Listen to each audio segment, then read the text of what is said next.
Sa Good Vibes, lanzones, marang kag rambutan, pila lamang ini sa mga bag-ong harvest nga prutas sa Barangay Concepcion sa Talisay City, kag sarang mabakal sa higad sang dalan. May report si Romeo Subaldo.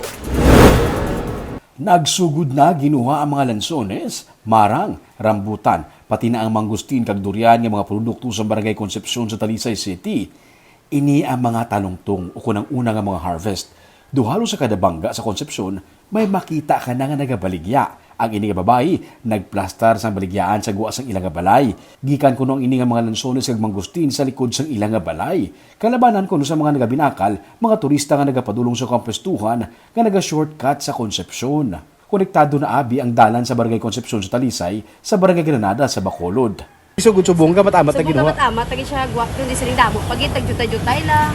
Oo, tila mo naman gabakal, ma'am. Damo naman. Ganilabay. Ganilabay. Blaser pa kapisto.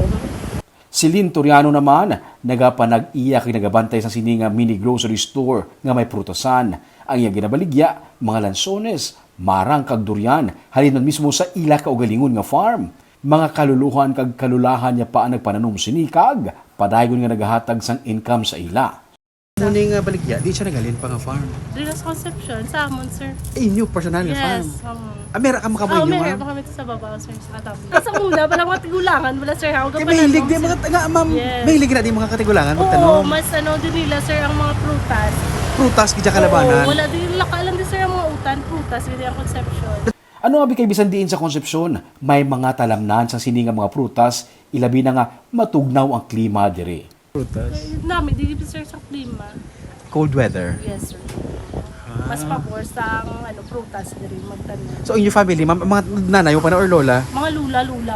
Nagtanom? Sini? Yes, sir. Sa subong sige pa. Para job po. Gani ang e-bike driver nga si Romy Parco naman, basta tig prutas, nagauntat anay sa pagbiyahe sa e-bike, nagalibod siya sa mga prutas, pigaw kuno ang baligyaanay sa Talisay City proper kag kainit pa sang weather. Gani, balik naman siya sa Barangay Concepcion, kag didto kuno masami nagakaubos ang iya nga mga prutas. Oh, pag mag-tikprutas, Prutas baligya. Prutas Tik ula be, kung hindi tik prutas. gabiyahe ko e-bike. Gabiyahe e-bike. Oh, ako muna sa. Ala mo niyo. Hindi, may Alain-lain may naman bago yan. sa balaya. Puputas na kung income sa prutas. Oo, mas ako niya income. Sa subong, yara sa 150 ang kilo sang Zamboanga nga variety sang lanzones, amo man ang mangustin, 50 tubtub 70 ang kilo sang rambutan, 30 tubtub 50 ang bilog sang marang, kag 150 pesos naman ang kilo sang durian. Ang upod sa sining nga babae nagpundugid sa dalan para magbakal. Syempre, hindi badula ang libre nga tasting. Beta lawi ba, Nebe? Dami na kayo nag-lose. Maka namit. Namet? Namit. Ikat naman. Magud matamis, nagbakal na siya. Bulan sa Setyembre kag Oktubre, ginapaabot ang peak sang harvest season kag mas magabarato pagid ang presyo sang sini nga mga prutas.